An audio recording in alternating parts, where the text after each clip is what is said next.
Sur la chaîne des valeurs, voici les titres. Couverture médiatique de la présidentielle 2024, le CORED donne une bonne note aux médias malgré quelques manquements corrigés. C'est ce qui ressort d'un atelier de capitalisation du rôle des médias dans les processus électoraux en Afrique. Réconcilier l'institution judiciaire avec les citoyens, les Sénégalais pourront désormais donner leur avis sur le fonctionnement de la justice, ceci à travers une plateforme dénommée Djoupanti lancée ce jeudi en prélude de la journée des assises de la justice le 28 mai. Est-ce la fin de l'état de grâce pour le couple Sonko-Diomaye? Tout porte à le croire, vu les agissements du Front social. Le syndicat national des travailleurs de l'enseignement supérieur dépoussière ses vieilles doléances et s'impatiente. Son secrétaire général que vous entendrez dans ce journal. Voilà le sommaire. Tout de suite, le développement.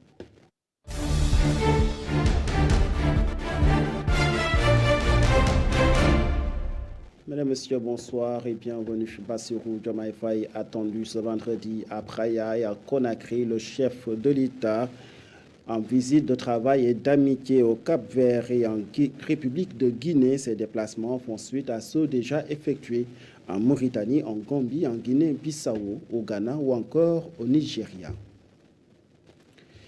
Les Sénégalais vont pouvoir désormais donner leur avis sur le fonctionnement de la justice, ceci à travers une plateforme dénommée Djoupanti dédiée à cet effet. Son lancement a été effectué en prélude de la journée des assises de la justice prévue le 28 mai prochain. Et c'est une initiative de ligne de la plateforme Ce Gis Gis qui doxalinu yoon. Son objectif, on en parle justement avec le ministre conseiller du président de la République, Ousseynou Ly, que je vous propose d'écouter au micro de Cheikhou Oumar Tall. Faire ce travail de collecte de tri et de faire parvenir ça, qui seront des opinions qui seront prises en compte dans le cadre des travaux qui se feront le mardi 28, journée journée du dialogue national.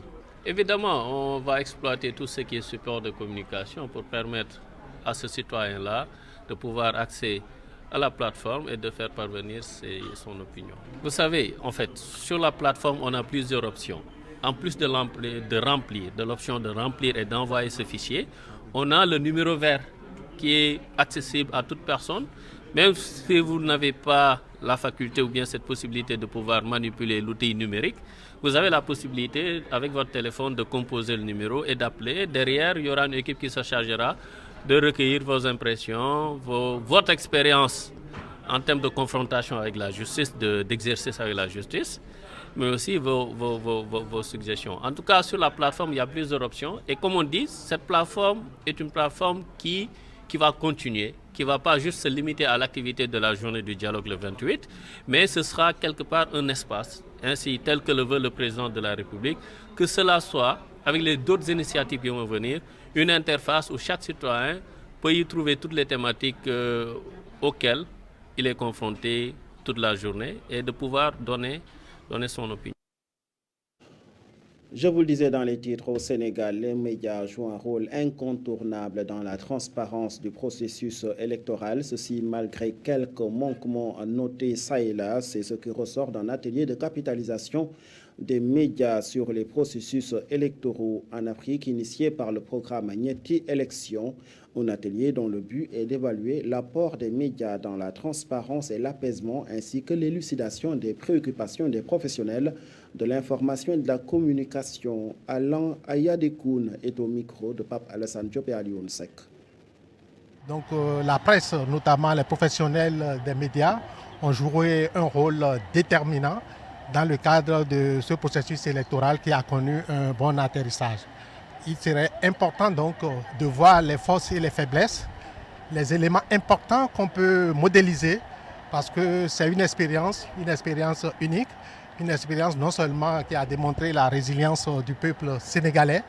Or, si les professionnels des médias n'avaient pas effectivement réussi la transmission de l'information, et je l'ai dit tout à l'heure, l'école du Sénégal, c'est-à-dire le partage d'informations, nous sommes dans une époque où la désinformation constitue un fléau. Alors, si on a réussi et que tout le monde soit bien informé de l'état d'avancement du processus électoral, des rôles et responsabilités des différents acteurs, il est important de voir comment ça a été, puisque nous avons travaillé et nous avons vu comment ils ont relayé l'information. Alors, il est important de procéder à une évaluation et voir les forces et faiblesses, également tirer des conclusions et voir les recommandations qui pourraient être faites dans le cadre des réformes annoncées par le chef de l'État. Vous savez, aussi bien au niveau de la couverture médiatique, nous avons observé, il y a eu quelques éléments aussi de dérapage, quelques éléments qui ont affecté la sécurité des professionnels des médias, donc la sécurité des professionnels des médias. Donc il était important de faire cette rencontre. Des dérapages qui ont retenu particulièrement l'attention du Conseil pour l'observation des règles d'éthique et de déontologie dans le secteur des médias au Sénégal, le CORED, qui invite les professionnels des médias à plus de professionnalisme et de rigueur dans l'exercice de leurs fonctions. Mamadou Thior, pour qui la presse sénégalaise doit préserver coûte que coûte les acquis démocratiques obtenus de longue lutte. Suivons ces propos au micro d'Alioune Seck et Pape Alassane Diop. Oui, de manière générale, il faut saluer le rôle joué par la presse lors de l'élection présidentielle de mars 2024, malgré toutes les péripéties que nous avons vécues, parce que dans d'autres pays africains, les médias auraient pu jeter de l'huile sur le feu et ça aurait pu basculer. Mais on a vu qu'au Sénégal, les gens ont été quand même responsables. Même si ça et là, le CORED a eu à alerter sur certains partis pris en faveur du pouvoir ou de l'opposition. Et il faut y veiller parce que nous avons des acquis de taille. Comparaison pour comparaison, regardez le Togo qui vient d'organiser une élection législative. Les médias, les professionnels des médias n'ont même pas été autorisés à donner les résultats affichés devant les bureaux de vote. Alors qu'au Sénégal, c'est d'une banalité. Ça s'est passé aussi au Tchad, l'élection présidentielle. Donc nous avons des acquis que nous devons sauvegarder en étant les plus professionnels possibles. Parce que vous voyez ces deux pays que je viens de citer, pourtant les journalistes auraient bien aimé faire comme le Sénégal, mais la loi le leur interdit. Mais chez nous, c'est autorisé. Donc faisons en sorte de mériter cette confiance-là qui découle de la loi. Et depuis 2000, vous avez vu le rôle que la presse joue de manière générale, que ce soit la presse privée et la presse publique. Et nous devons sauvegarder jalousement cet acquis. De l'enseignant Alain Kali à Thiès, le G7 en débrayage ce vendredi, suivi d'un sit-in devant l'inspection d'académie de Thiès. C'est ce qui ressort de la réunion des syndicats de l'éducation pour réclamer justice pour leurs camarades. Une plainte contre X sera déposée par le G7 à l'issue de ce sit-in. Le ministère de l'Éducation nationale, dans un communiqué, promet que les auteurs de cet acte odieux seront traqués, arrêtés et traduits en justice. Entre généralisation des primes et augmentation de l'âge de la retraite, le personnel administratif et technique des universités du Sénégal, Osloton, une plateforme revendicative assortie d'un préavis de grève a été adressée au Premier ministre Ousmane Sonko. C'est ce qui ressort en tout cas de la réunion du syndicat national des travailleurs de l'enseignement supérieur. Son secrétaire général François Babacar Touré, que je vous propose d'écouter dans un entretien téléphonique accordé à la rédaction. Nous nous sommes rendus compte aussi que les travailleurs qui sont là-bas, qui forment ces jeunes après le bac au bout de 2 années, voilà, n'ont pas des traitements salariaux dignes de leur rang. Certains même ont des salaires qui frôlent un peu le niveau des salaires de ménagères, ce qui n'est pas normal. Un contractuel dans les universités perçoit mieux parfois que des travailleurs qui ont des CDI dans les ISEP, comme dans les universités privées. Alors, les parties ont un nouveau décret. Nous demandons à ce que les ISEP, les travailleurs des ISEP, les universités privées, puissent aussi intégrer ce statut-là pour qu'ils puissent obtenir un traitement salarial digne de son nom. L'acquisition du foncier pour les parties du supérieur dans les départements de leur service. À Saint-Louis, les travailleurs peuvent avoir des fonciers autour de l'université pour leur permettre d'être près de leur lieu de travail. Ainsi que pour Bambey, pour Thiès, pour Ziguinchor, pour Sine Saloum avec Fatick, Kaolack, Kaffrine, Birkelane. Donc, pour Diamniadio, pour Dakar aussi, la région de Dakar. Il y a du foncier, des réserves foncières qui restent ici à la région de Dakar, comme dans les autres régions. Et là aussi, l'État peut nous aider à avoir du foncier qui ne soit pas loin de nos lieux de travail pour qu'on puisse être à l'heure. François Babacar Touré déplore aussi le non-respect des droits des travailleurs, des personnels administratifs et techniques des universités du Sénégal et l'absence d'une politique de gestion de carrière pour cette corporation, selon le secrétaire général des PATS. Selon le secrétaire général du syndicat national des travailleurs de l'enseignement supérieur, les PATS représentent l'épine dorsale de l'enseignement supérieur, tant sur le plan pédagogique que social. C'est pourquoi il appelle à l'ouverture de nouvelles négociations sociales pour préserver la paix dans toutes les universités du Sénégal. Suivons ses propos.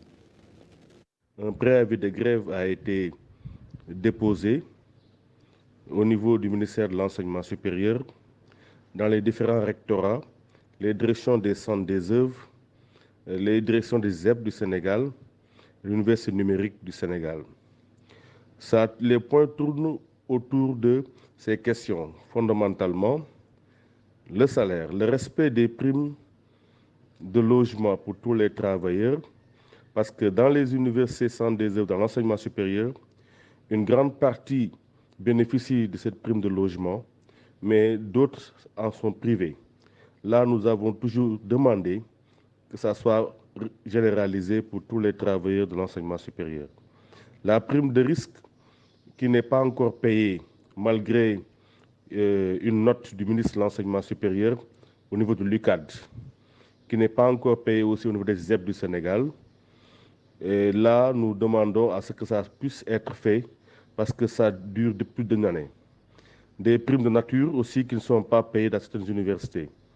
Augmentation de l'âge de la retraite à 65 ans.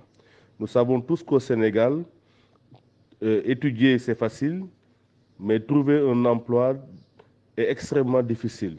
Les gens accèdent à l'emploi, surtout à des CDI, à partir d'un âge très avancé. C'est pourquoi les gens n'ont pas assez d'années cumulées pour pouvoir avoir une bonne retraite. François Babacar Touré, secrétaire général du syndicat national des travailleurs de l'enseignement supérieur du Sénégal. Quel mécanisme pour une bonne gouvernance et la redistribution équitable des revenus tirés du secteur extractif et des hydrocarbures? La coalition publiée Ce que vous payez renforce les capacités des acteurs sur les fonds initiés par le gouvernement pour une répartition équitable de ces revenus sensibles aux aspirations des populations et des communes. Plusieurs recommandations sont attendues de ces frottements selon Boubacar Tamba. Il est membre de la coalition publiée Ce que vous payez. Ces propos sont recueillis par Ousmane Diaye. D'abord rencontrer les nouvelles autorités pour voir avec elles les possibilités de revoir cette situation. Si cela doit aboutir à des réformes concernant les différentes lois, la loi sur le code minier, la loi sur le code pétrolier, et qu'on puisse les faire rapidement pour que véritablement cet acte fondamental de la Constitution puisse être traduit en réalité. Nous avons bon espoir que, comme les autorités de ce pays sont inscrits dans la dynamique de la rupture, que notre voix portera. Et donc nous avons réfléchi sur beaucoup de choses, et puis même en termes de révision des différentes lois minières, je pense que notre coalition va bientôt se mettre à la tâche pour voir un peu quelles sont les principales propositions de réforme qu'il faudrait faire et verser dans la corbeille pour que véritablement ce que nous souhaitions, que ces revenus puissent bénéficier au peuple, puissent se réaliser. Surtout que nous sommes dans un contexte, et ça nous nous en félicitons. Nous sommes à la veille pratiquement de la sortie du premier baril de pétrole, comme on le dit. Je pense qu'il serait bon, véritablement, qu'on échange sur toutes ces questions pour voir un peu, dans le secteur des hydrocarbures aussi, quelles sont les dispositions qu'il faut prendre pour éviter que certaines erreurs qui sont arrivées dans certains pays qui bénéficient de ces ressources puissent nous arriver. Donc je pense qu'on se félicite de ces 2 jours et pense que toutes les recommandations qui sont issues de ces rencontres vont être contenues dans un document que nous allons présenter aux nouvelles autorités, que nous allons conseiller, en tout cas, compte tenu de notre expérience, pour qu'elles ne puissent pas tomber dans certains travers. Toujours dans ce secteur extractif à Thiès, 33 travailleurs de l'usine MDL Diogo engagent la bataille judiciaire pour leur réintégration.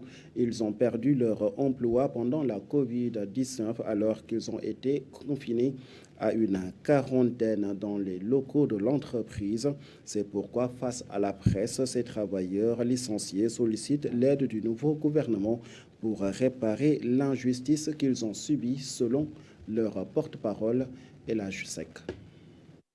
ci tribunal bi mooy mbir mi dafa toll ci ay at dossier bi nekk en cours. Oui, nous sommes aujourd'hui devant ce tribunal, c'est parce que ça fait des années que le dossier est en cours. Certes, le gouvernement précédent avait ouvert ce dossier, mais nous ne sommes pas satisfaits de la manière dont il l'avait jugé. Parce que, à mon avis, nous ne devons pas être les perdants devant ce dossier, alors que l'inspection nous avait donné la raison. C'est pourquoi aujourd'hui, on demande la réouverture du dossier, puisque le gouvernement précédent a laissé le dossier traîner jusqu'à maintenant. Aujourd'hui, nous demandons au gouvernement nouvellement élu de rétablir la justice et nous invitons notre avocat à faire plus d'efforts pour la réussite de notre combat sur ce dossier. On a demandé la réouverture du dossier et nous allons jusqu'au bout. En tout cas, l'affaire nous fait mal parce qu'on est des pères de famille, des mères de famille parmi nous qui travaillent dans cette entreprise avec des contrats à durée indéterminée qui ont vu leur salaire coupé sans raison. Moi qui vous parle, on m'a pris ma terre. C'est là où j'étais avant même l'implantation de cette usine. Donc, j'en connais quelque chose. Alors, nous demandons la justice sur ce dossier. Aujourd'hui, ce qui nous arrive, c'est comme si que le Sénégal n'a pas de justice. Mais le Sénégal amul yoon. En commune de Gandon, dans le département de Saint-Louis, les populations de Ndiakhi Peul se sont insurgées contre une entreprise chinoise. Cette dernière aurait complètement barré la route qui mène vers cette localité, obligeant les habitants à faire plusieurs kilomètres de contournement pour vaquer à leurs occupations quotidiennes. Des témoignages d'un habitant de Ndiakhi Peul au nom des populations locales. Je vous propose de l'écouter. On a des problèmes, beaucoup de problèmes ici pour notre passage. L'entreprise chinoise, il a barré notre passage. Donc nous sommes vraiment fatigués pour passer à la route nationale. Donc notre voiture, on obligé de garer route nationale, on marche pour 2 km pour aller à notre maison. Ça, c'est très difficile pour nous, vraiment. Et notre élèves aussi, ils ont beaucoup de problèmes. Ils ont tourné et contourné donc, des kilomètres pour aller à l'école. Donc, c'est un problème aussi. Et notre femme aussi, elles ont fait le petit commerce là. Donc, ils ont peur d'aller à marché parce que quand on retourne le soir, donc ils ont peur. Oui. Oui.